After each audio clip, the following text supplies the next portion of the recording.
Good morning. Welcome to AIM's latest webinar, Best Hiring Practices for Food and Agricultural Workers. My name is Liana Orlandi and I work at AIM.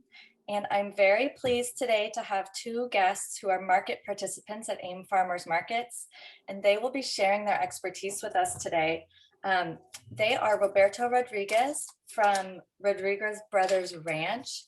He has been farming for over 30 years and he started his own company in 2001 and has been using the H2a Visa worker program for the last several years, and he can tell us exactly how many years he's been doing that. So he's going to be sharing that experience with getting employees to his farms here in California. We also have Elliot Sharifi with us from Obour Foods, and he's been at Ames Farmers Markets and other farmers markets for the past 3 years. His business has attended between 700 and 800 markets during that time, and he has never had to cancel due to lack of employees at his markets. So I'm really excited to hear from both of these guests today. Please feel free to ask questions. You're welcome to raise your hand, put them in the chat. Either way is fine, and I'm looking forward to a good discussion. So with that, I will pass it over to Roberto, and thank you. Thank you, Lian. Hi, everybody. My name is Roberto Rodriguez. I'm from Rodriguez Brothers Ranch, LLC.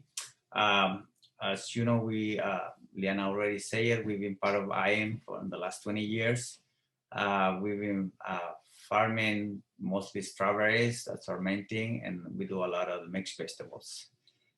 All right, so today I will be talking about my experience bringing people with the H2a Visa program. All these people that we bring, they're from Mexico. We haven't do any for other countries. So it's just gonna be on what is, my experience. So is, if you have any questions, just let me know. I'll do my best. I just wanna let you know that this is my first ever presentation, so I'll be a little bit nervous and I'll be saying things that it will be hard for me to explain. And then if also my sexy accent maybe won't let you understand what I'm saying, but if you want to correct me, please do so. So I'll be happy to be corrected by any of you guys. So here we go. On my first page of this, we have this disclaimer. So let's see if I can do this. Liana, I'm trying to move to the next page. Let's see. Okay, let me do like that. Oh, I got it. I got it. Thank you. Okay, I'm not a legal expert, no legal advice. So this is just personal experience. All right. So, any questions to that? All right. What is needed? Okay, the first thing we look for when you're thinking of bringing people from with the H2a Visa program, the most important thing will be the housing, and that's why I listed the first. Housing with no cost to the employees, and it must meet all local regulation. That means we cannot charge rent to the employees while they're working here. We also need the house to have a kitchen for every 10 employees maximum. If you don't have a kitchen, then you have to give them 3 meals a day. You can also, if you do the three meals a day, then you can deduct from their paycheck $12 per day or $60 a week. Okay, if kitchen is provided, employees must be taken to a grocery shopping. So we normally do that on Sundays. We take them to the grocery and they buy whatever they want. They pay themselves. We just give them a ride to the store. All right. So next is a laundry. If laundry can be provided, so you must take them to a laundromat. Okay. As far as we know, when you take them to a laundromat, you have to also provide coins for them to be able to wash their clothes. For bathrooms, it's a maximum of 10 employees for toilet. You can divide them into females or males if you have both people in the house. Before COVID, we used to be able to have a 50 square feet per person, and bunk beds were allowed. With COVID, we're not allowed to do the bunk beds, and every person has to stay 6 feet apart from head to head. All right. Transportation. Also, transportation has to be provided with no cost to the employees. We cannot charge them for ride. And that includes all the way from recruitment location to the housing where they're going to be living on the time they will be working. So we also have to provide ride from the place they live in, the housing, to the place of work. On our case, we have 7 places, actually 6 places here in Watsonville, and we have 2 places in Gilroy, and we divide all that into a couple of vans that we have to move the employees. So some of them, they don't even have to move. Some of them, they stay, they work where they live. So, and every vehicle that you use to move H2a Visa employees, they must be covered by insurance, and the driver has to have a driver license, valid driver license. And so far, do you guys have any questions? I'm sorry, I don't know if I'm going too fast. I think it sounds great. Okay, looks like nobody has questions. A lot of details about the program. Okay. All right, thank you, Leanne. Okay, our next point is payment. Wage must meet state requirements. On the H2 visa program, this changes pretty much every year. You know, we've been doing this since 2015, and every year it's been the rate has been a little bit higher. So we started 2015 with, it was 11.17 by the hour. Now, as you can see, we've been forward till 2021. We are at 16.05 per hour to the H2 visa employees. And then if you mix those employees with the local employees, then you have to match the payment. So you can pay more if you want, but the lowest will be 16.05 per hour. All right. So that's pretty much very basic thing.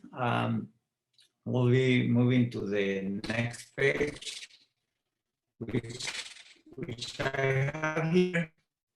Is how to get the housing permit for the visa employees, because you need a permit for that. What I have here is a link to the Housing and Community Development Department. I just find out a couple of things about this. I used to think that these guys were, how do I say this? I'm sorry.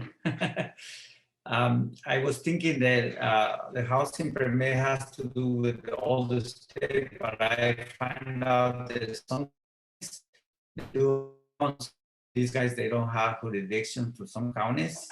I just find out Monterey County doesn't.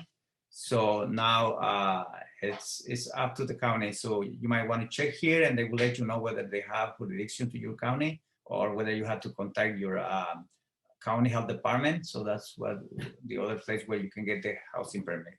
All right. So any questions so far?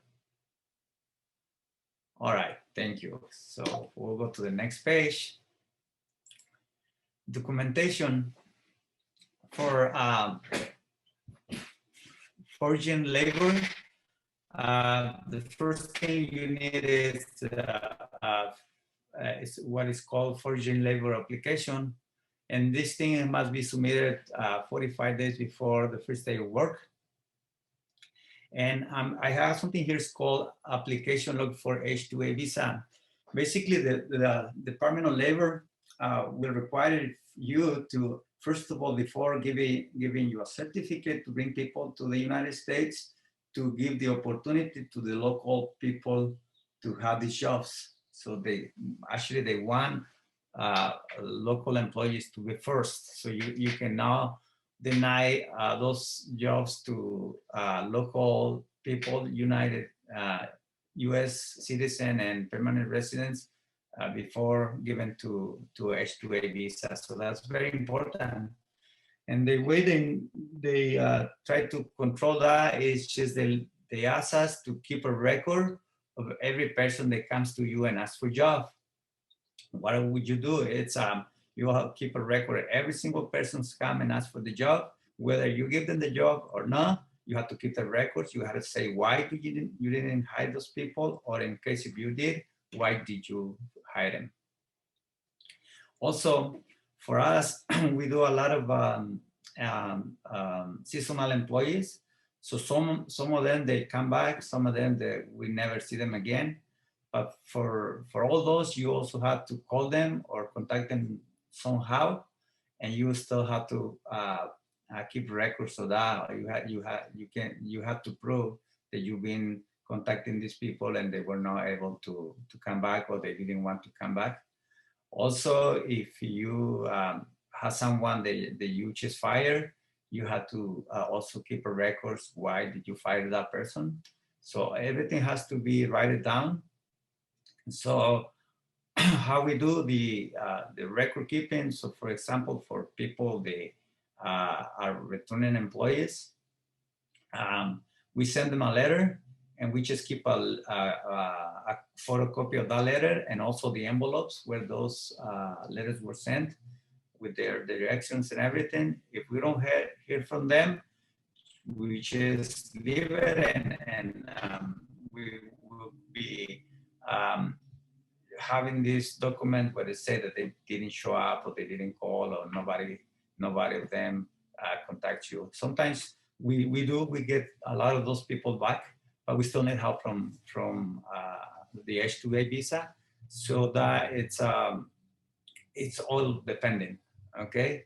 But the certificate is going to give it to you if you just keep all those records. Okay. When the U.S. Department of Labor employee approves the application, then you're ready to apply for the I-29 and the I-29H. Those forms are the ones that you submit to the Homeland Security Administration. And the Homeland Security Administration is basically the ones that are gonna give you the paperwork to apply for those visas. So by the time you get this I-797B confirmation letter, then you're ready to start hiring people. And on the next couple pages, we'll be explain how we do the hiring back in Mexico. All right, so I go to my next page. It's loading. Sorry, my internet is so slow. So I just finally able to see those forms. What I have here is a couple examples of how the forms look like. So this first one that says form ETA 790, that is for the U.S. Department of Labor. That form goes to Chicago, and this is basically you describe very basic things, you know, the name of your company, the contact person, your title, and on the next page, I'm gonna display what's on each part of this form, what is needed. The others are the application for the Homeland Security. So basically, this is when the ETA 790 is approved, then you have a certificate to fill out all those, the other two forms. So I don't know if somebody has any questions till now, or am I going too fast? I have a question, Roberto. Yes.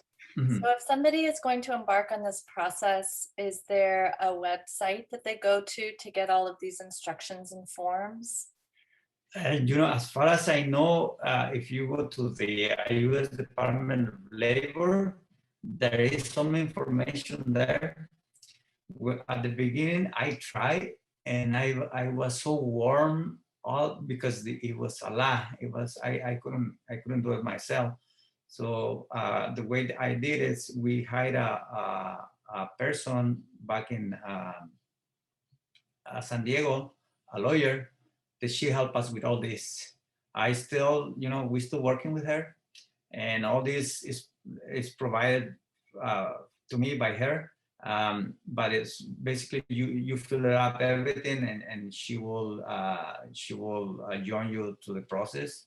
And right now, if I try myself, I think I will be able to do it, but I still want to be working with my attorney in order to not make any mistakes, because every mistake that you make will be delaying the day when you will be able to bring the people.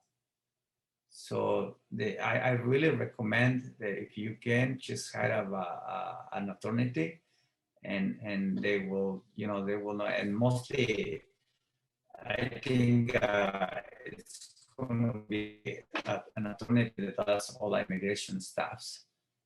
I don't know if there's some specialities, to be honest, but somebody that is working with visas, and there's a lot of, I just check on the U.S. Department of Labor webpage, and they have so many people there that have so many numbers, or they can give you, they can recommend some attorneys there. So, Great, thank you. So did I answer your question? I'm sorry. I just so nervous. Okay, so this is the ETA 790. This is like the most important form because it's the longest. It's about 20 something pages, but it looks overwhelming, but at the end it's just basic stuff. So on part 1 of this form, basic information of employer. It's like I said, it's just business, address, owners, and all about your business. Okay.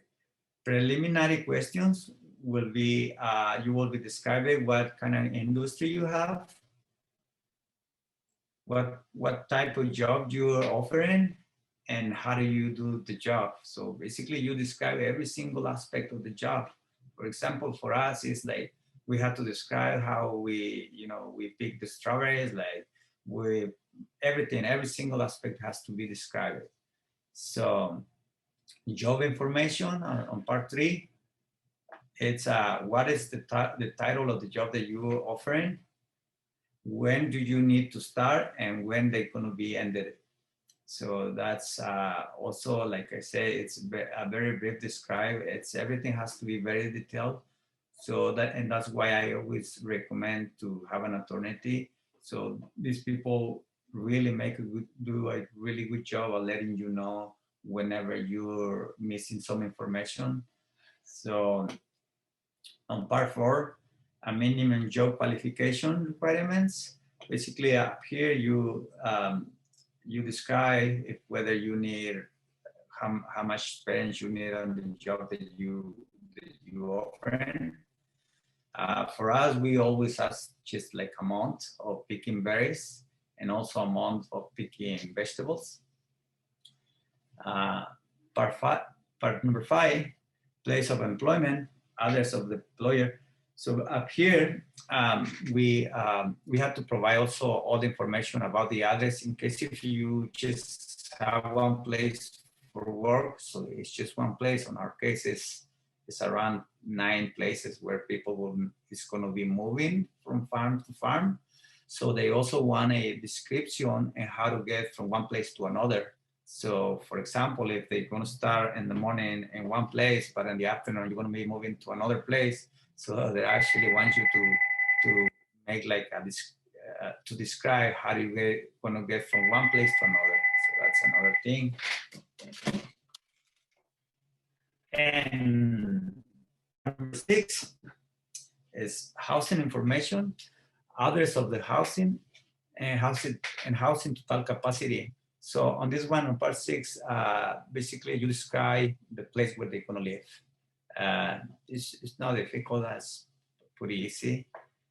Part 7, how are you going to provide meals? That's where you telling them if you're going to be giving them the 3 meals a day, or whether you're going to provide that kitchen that we were talking before. and or if you're gonna and how you're gonna take them to. Sorry about this. Part 7, or that was already part 7. Part 8, a transportation description. For the employees on this part, you describe whether you're going to be moving in a van or it's going to be a bus, wherever. And then also you provide proof of insurance, also registration, and the driver license. So part 9, referral and hiring instructions. So up here we describe how we do our hiring right there in Mexico. So in our case, the way we do it, we know a lot of people from where we are, which is back in Michoacan.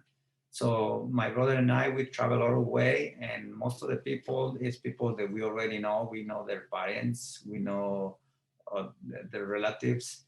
So that's how we do. As far as I know, is if you want to avoid that, there's some agencies that they can do that for you. All right. So hopefully anybody has questions until now. Okay, and part 10, that's conditions of employment and assurance, legal requirements and agreements. On this part, on number 10, they do is they ask you to have your workers' comp insurance, whether you provide also liability insurance, all the kinds of insurance that it's been required for any people. I mean, on this case, everybody knows how it's been required here in California in order to have employees. So you still have to have all of that. Also, we make a contract, and this is when the job of the attorney goes well, because they do something that is legal, and you don't be stuck in some illegal stuff. What I mean is, it's a contract that is being made well. So all this agreement they have to be signed before you bring in people to the United States. Okay, so does anybody has any question? Am I doing okay? Just let me know. Okay. It sounds great. It's a lot of information. We appreciate you sharing. I know, and and I will also, if you want, I can leave my contact information, and then if anybody has questions or anybody need any guidance, I'll be happy to help. I'm happy to doing this. I know on my possibilities, I will do my best to help. All right. So we go to the next page. And this one, my computer is so slow, so I gotta wait a little bit.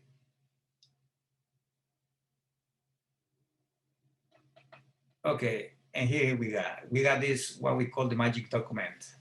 My brother and I would like to call it that, because that's when you already have the permit, you're ready to do the recruitment. And this is the I-797B confirmation letter. So basically what it says that you are allowed to bring the number of people that you want to. So basically here, I don't see it, but it says, it will say how many people you will be able to bring. And basically when you do all the paperwork, so you're going to be needing this little document. That's why we call it the magic document. So, and I go to the next page. For recruitment, there is 2 ways, as far as we know, to recruitment workers. You find them on your own. It's basically what we do. I already kind of explained how. But if you find a third party that does that for you, I'm not really sure how, honestly, how they do. So I had no information about it. But I also can find out if somebody is, it's interested and they want to do it. I can find out and see how they work. All right. But in our experience, we do ourselves. So what we do is we give this letter to all the candidates. We do give them a copy of the letter, the magic letter that I have here. And every candidate must file this form, which is the application for the visa, and it's called the DS 160. And that is here we have the DS 61 translation, because that form is in English, and most of the people that we've been hiring, they don't speak any English at all. So we give them this document, so that way they can follow, and it has a description at the bottom with the small letters and Spanish. So it's very important to have this, the I-797B number, the receipt number. This number will be required most of the times in order to identify your company. Okay. So far, so good, I hope. All right, so we go to our next page.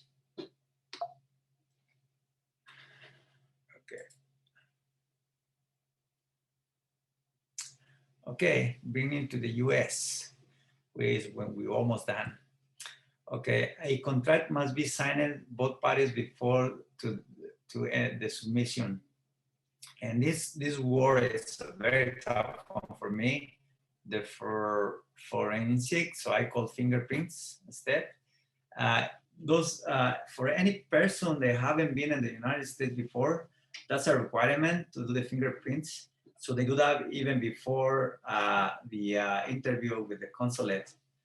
Okay, if you have, let's say you have someone that's been already in the United States or have been here before with a H2a Visa, it's way easier. What they do right now with the COVID is just they ask you to bring their passport to the consulate. You bring the passport, and in a couple of days, they will give you their visa. And then whenever they're in the border, you just give them the visa, and they will be the crossing. So that's pretty easy when you bring in people that already been in the United States. For any new employee, any new visa applicant, you have to take them to the fingerprint before, and that's the day before your interview at the US consulate. We're doing the Tijuana one, since it's the closest one to us. So our people travel from their own town to Tijuana, and whether we have to stay a couple of days in there, we have to pay for hotels and meals for all the time that it takes. Sometimes it takes 1 day or two. Sometimes it's even faster. You can do everything the same day. It's all dependent. There is some companies there sometimes that they have like 500, 1,000 people at the same time. So sometimes it just takes longer because of that. Because in front of you, maybe it's a company with 1,000 employees, and it will be all day long. If it's, if you're lucky enough. For us, it's just like 10 employees on each group or 20 employees on each group. So it doesn't take that much, but we have to still wait our turn for that. We are responsible for all this visa application cost. So everything has to be paid by the employer. The visa application, the hotels and meals, and all the flying tickets, everything must be covered by us. We are unaware if having a recruitment agency allows you to skip all those steps. So like I said, I can find out if someone is just interested in that, I can find out how this works when you got someone to hire people for you. All right. And next page. On February 25 this year, the low rate just increased to 1605. So I think we already covered that. It's just a reminder. And one of the things is you must provide at least 60% of the hours that you promise on the contract. On our case, we do the 8 hours a day. But sometimes there's not a lot of work, or it's It's a weather condition like rain or heat, if for some reason you have to stop work, you still have to at least have 60% of this. Basically, if it's a 8 hours day, so 5.5 will cover that, and you will be okay with paying just the 5.5 hours a day. You know, but we always do. We can do more than 8, but then you have to pay overtime, and for us, it's just so expensive. All right. So far so good. Does anybody has any questions? Because here we go. So questions.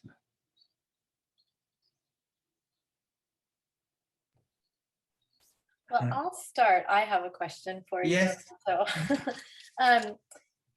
I'm wondering, this is a really big process that you go through. And I wonder if you could share for us the benefits to you and your farm of engaging in this process and going through all this effort. Definitely. Yeah, it's it's been great for us. It's amazing. And this is the most important, I think, because you have the people right there at your property all the time, and they're always willing to do the work.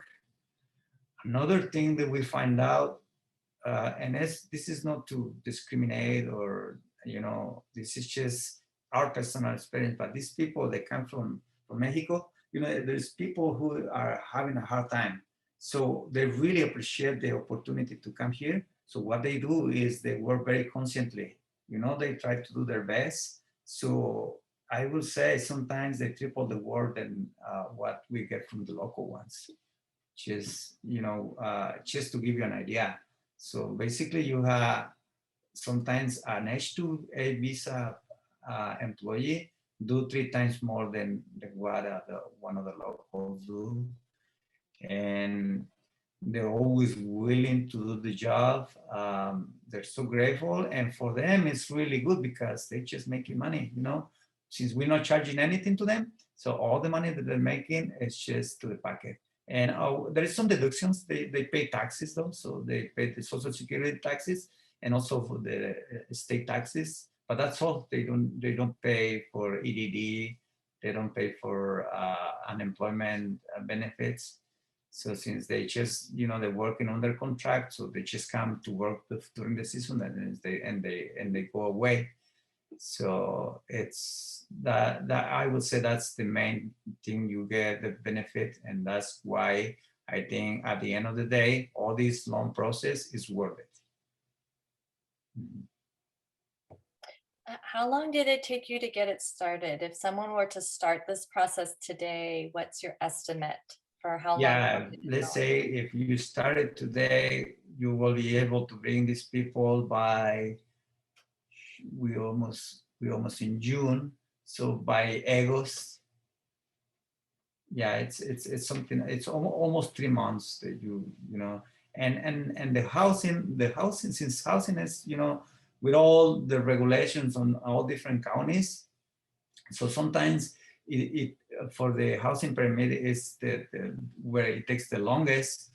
But the good news is that the labor department, they still allow you to go with the process while you're putting the housing. Like let's say when the housing is being inspected and they find something that is not quite right, they give you the time to fix it. They give you 60 days, which is I think it's a good period of time. But if you cannot fix it because COVID, like this year, we have a lot of issues with the permit because this year we had just this new regulation where we had to provide potable water for showers and everything. We used to just have, those potable water dispensers where we put the water for them.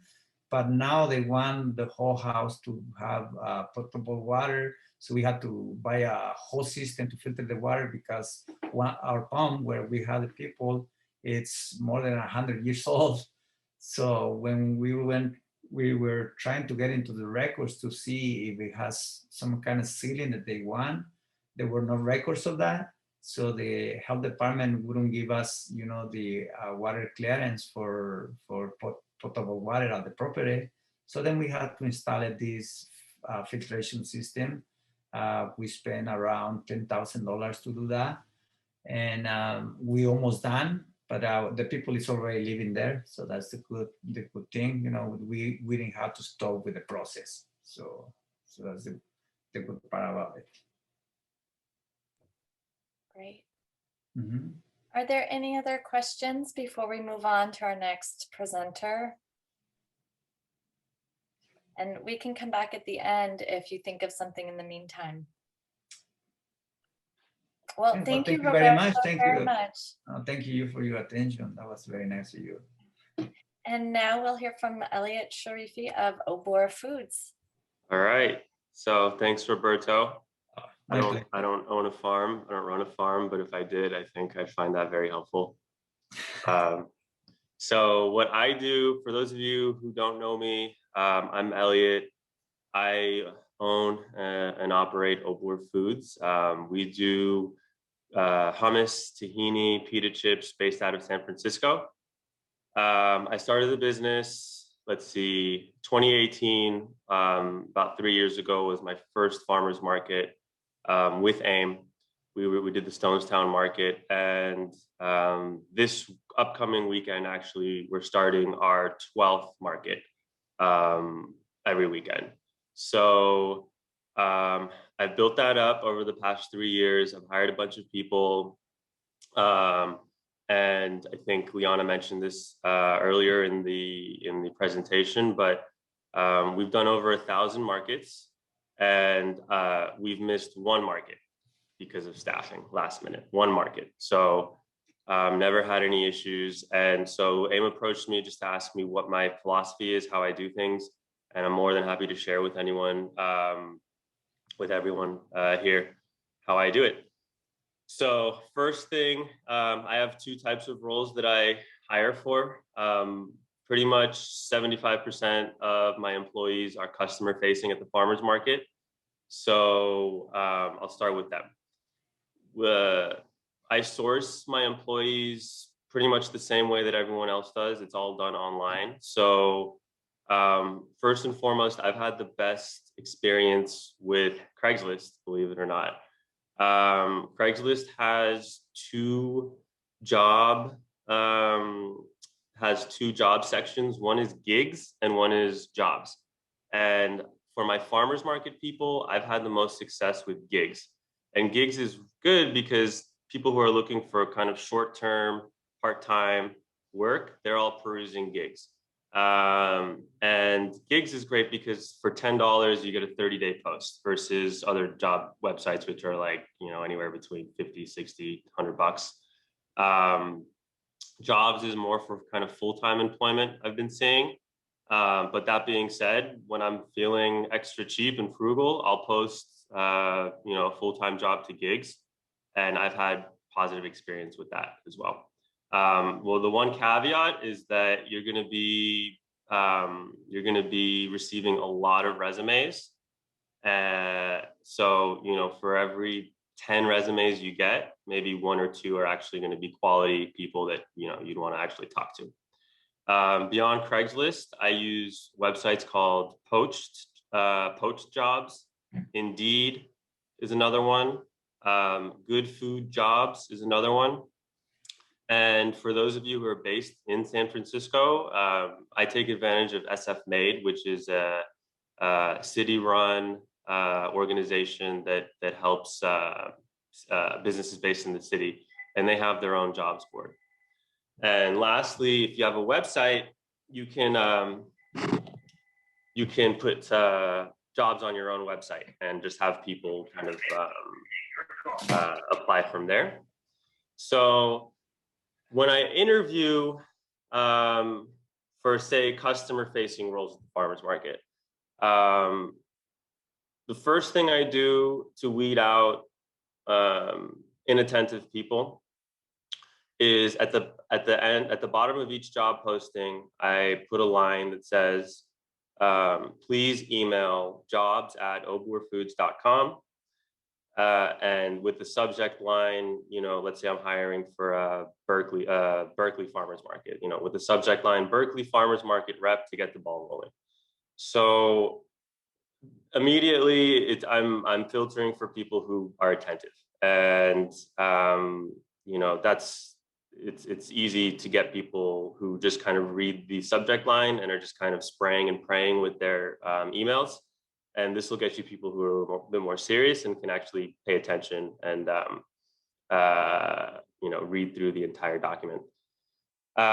So with that, cover letters are also key. So, you know, they give a glimpse into who the person is fundamentally, their word composition, their grammar. You know, you want people who can hold a conversation, who have a bit of charisma at the farmer's market, because whether you like it or not, the more charismatic employees are the ones that you want interfacing with your customers. So I've hired people sight unseen based on the quality and content of just their cover letter alone, without even meeting them. And I've never had a bad experience. So if someone can write, if someone can really tell you, take a second and tell you who they are, why they want this job, that's gives you a really high probability of being a good employee. Now, let's say I've invited them to for an interview. It's very laid back. I say, can you please come meet me at the farmers market, on this day? And I'm just screening them on whether they can hold a basic back and forth conversation. It's all soft skills. So I'll ask them questions like, how is your day? What are you up to? What are you doing for the rest of the day? And if they're the type of person that, for whatever reason, is just giving me one-word answers, great, good. That kind of foreshadows their ability to be comfortable around strangers and customers, because you have to be able to just speak freely to be a good employee at the farmers market, rather than kind of just single word answers, yes, no. That if they have this nervous energy, that they don't need to be the most confident person, but they have to be able to fake it if needed for a period of time during their shift. So, I've interviewed guys who showed up, and interviewing is always a bit nerve-wracking, especially when you're interviewing with the owner of the business. But they seemed great, but as soon as I met them, I could tell this guy was a little too nervous. And they, when I rejected them, they would ask me what was the issue. It all seemed great, and I said, look, you have to be able to fake it for 6 hours, and if you can't fake it with me, then I don't think I can trust you to do the job. So it's a little harsh, but this is it's your business, it's my business. So these are the people that are going to be the face of your business. So I think it's okay to be a little harsh to find the right people. The last thing is employees that seem a little bit needy, at least right off the bat. Of course, you have to accommodate employees for needs that you're legally obligated to do. But I've seen so many employees say, I can only work on this day for this amount of time. I'd ask you to reimburse me for X, Y, and Z. So it's and that's right off the bat with a cover letter. So I generally kind of disregard those people that are immediately trying to tell me that they might be a little too much trouble. So that's how I screen employees for the farmers market. I constantly get emails. I had a phone call last week from a customer, and for 30 minutes we were chatting, and he called me because he had such a great experience with my employee at the Hayward Farmers Market. So these are all how I hire, and I've had a great experience kind of putting these into practice. So for production roles, this is a little bit trickier. It's a little different. Obviously, you need people with kitchen experience. So this is pretty self-explanatory. You need people who are dependable, Are they intelligent enough? Are they respectful of you, the job, others around them? Work ethic and attitude generally can't be taught, so everything else can. So I'm always just analyzing people on how dependable they seem, how into the job they are. Are they respectful of others? Are they respectful of you? Do they understand the fact that they're playing a role in a larger organization and it's not all about them? And when I find people that are like that, I bring them into my organization, and I work very hard to retain them. So there's always a 90-day probationary period. And once they pass that, then that's when everything else kicks in. All my other policies kick in on retaining employees. So, first and foremost, I would say, be generous. Don't be a stingy boss. $1 to an hourly employee is worth more than $1 to you, the owner. So paying the minimum wage will get you minimum wage people. So hourly employees in the service industry are used to be treating terribly. If you can be the exception, then it resonates with them, and that's how you develop loyalty with your employees and reduce turnover. So, with that said, don't punish your employees without and stinginess because 1 in 10 took advantage of your kindness. I've had employees who I pulled out all the stops for, and they ended up screwing me over in the end. But that's very much the minority. People always, kindness begets kindness, and it begets loyalty. So what else? For our market staff, we sell hummus. It's a prepackaged product. We make a lot of hummus. We package a lot of hummus. So I have a generous trading allowance for my market employees. I'm sure most of you are aware of the kind of barter and exchange system that exists at the market. A lot of market operators, I've noticed, don't allow their employees to trade maybe more than 1 or 2 products, or maybe more than $10 worth every market. I straight up tell my employees, trade as much as you want. Trade as much as you want. Do not turn down trades from other vendors, because if a carton of hummus is costing me $2 or $3, and an employee is able to trade 5 of those for $50 or $60 worth of groceries, that's a perk for them that's worth every penny, and that they love, and it doesn't cost me much. So that's just another way that I build some loyalty, and they love coming to work and getting all their groceries for the week, in one 6-hour shift. So let's see, where am I at? And this is all easier said than done. I always have moments where I'm questioning myself if I'm being too harsh, if I'm being too easy. But I think with time, you start knowing your worth as an employer. So knowing when to draw the line on an employee who's not working up to your standards. Don't be afraid to set the standard. If an employee is unwilling to work to the standard you set in terms of ethos, organization, attention to detail, let them know they can work somewhere else with lower expectations.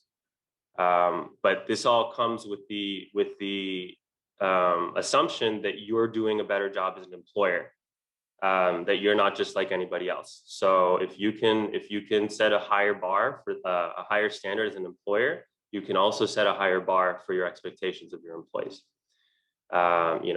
Being on time is very crucial too. So another thing for retaining market employees, especially, we do a lot of cross-training. So it's a lot easier if you have some markets that are closer together. We do 3-4 markets in San Francisco. So we'll move staff around if they want. We allow open schedules so that one employee isn't stuck working one market each week.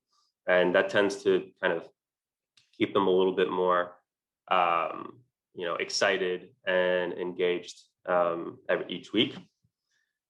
Let's see what else. And the last thing that I want to talk about is how I train my employees.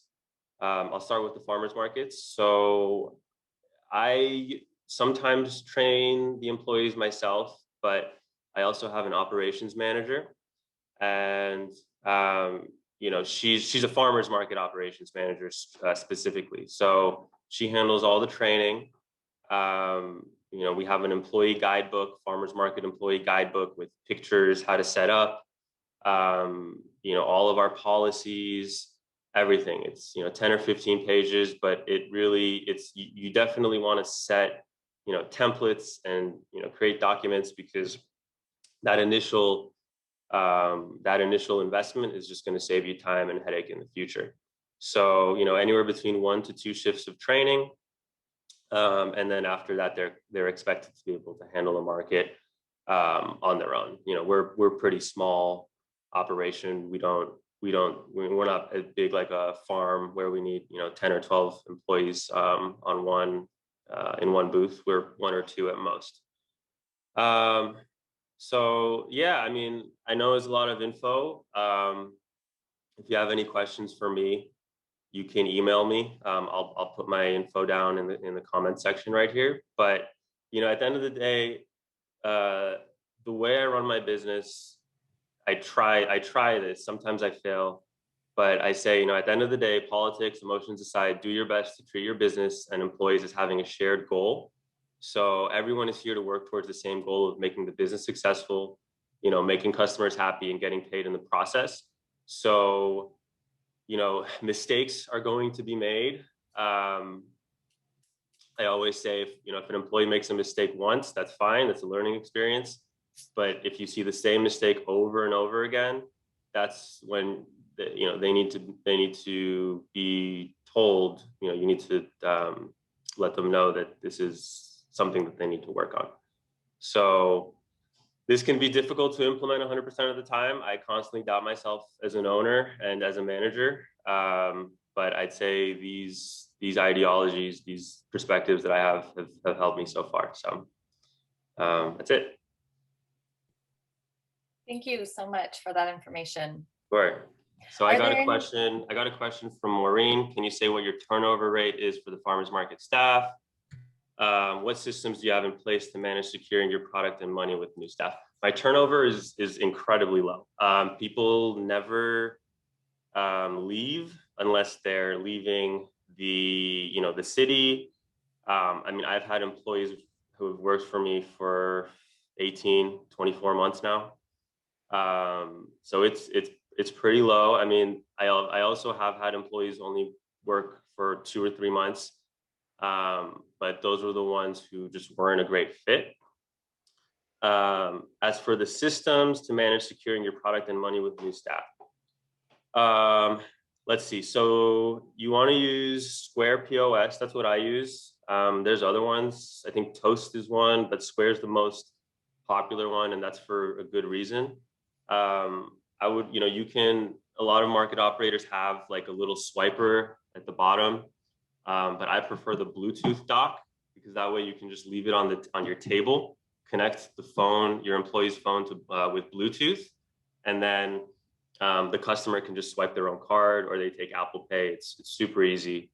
And then you can also upload inventory into Square. So we know what goes out in each market, number of pita chips, number of tahini jars, number of hummus jars. Square will tell us how many were sold, and then I have my employees fill out actually a Google sheet, a Google form per market, and it says this is what's left over. So we do the math and we say this is what's left over. This is the expected revenue, and so if that helps me keep track of sales. And I can say I've never had issues with employees stealing, but you want your employees to know, especially as you know, as your organization grows, you want your employees to know that there is a solid system in place on tracking inventory, because you know some people do steal. But as long as they know that this is in place and that you're tracking it, you know, you can do this with a spreadsheet, with Google Sheets. You know, that's a good system to have. So that's it. Anyone else have any questions? Liana? I don't have any other questions. I was going to share that AIM is now offering a job board as well. So Elliot shared a bunch of the websites he uses. AIM also has a new page where you can post jobs, and I will put that link in the chat also. Oh, and then also, everything I said has been kind of predicated up until like the last 3 months. I've been having a lot of trouble hiring the past 3 months, just like everybody else. I'm hoping that as soon as the expanded unemployment benefits run out, then more people are going to be going, you know, for these $18, $20 an hour jobs. But if you're having issues hiring, you know, we're all having the same problems. Yeah, I'm seeing it in the news with all kinds of industries as well. So, yeah. So, you know, with that, I just gave a bunch of my guys in the kitchen, you know, a $2 an hour raise, because I can't, you know, I wouldn't want them to leave and then I'd have to, you know, spend a month trying to backfill. So, yeah. Great. Well, I think we have both producers and folks from partner organizations here. Are there any other questions before we end for the day? I have one. Yeah. For Elliot, do you let your employees get like tips from employees? I mean, that's a great question. That's a great question. Yeah, we're about to do that. That's a great idea. Put out a tip jar. Write something funny on the side of the tip jar, some joke about tipping, and you know that's just money straight into their pockets. And you know, customers love that. Employees love that. Some employees, you know, when they know that they're working for tips, they just try, you know, a little bit harder. We don't do commissions, so everything I pay is hourly. So yeah, tip jar, great idea. Great. Thank you. Sure. Thank you. I also just put in the chat our link to our Surveymonkey survey. It's a very simple survey. As we're ending a little earlier, if you could just take 1 minute to fill it out, we would really appreciate that. The link is right there. I will also send out an email, a follow-up email with the contact information for Elliot and Roberto if you have questions, as well as a link to the recording to this webinar, and a link to AIM's new job board on our website. So any other questions before we thank our presenters and say goodbye? Well, thank you. We had two really different perspectives today, hearing about the H2a Visa program and recruiting folks from Mexico, and Elliot's philosophy on hiring local and how to really care for your employees. And I really appreciate both those perspectives, and I really appreciate both of you taking time today to join us. So thank you. No problem. Have a good day, everyone. Yeah. Bye. Thank you.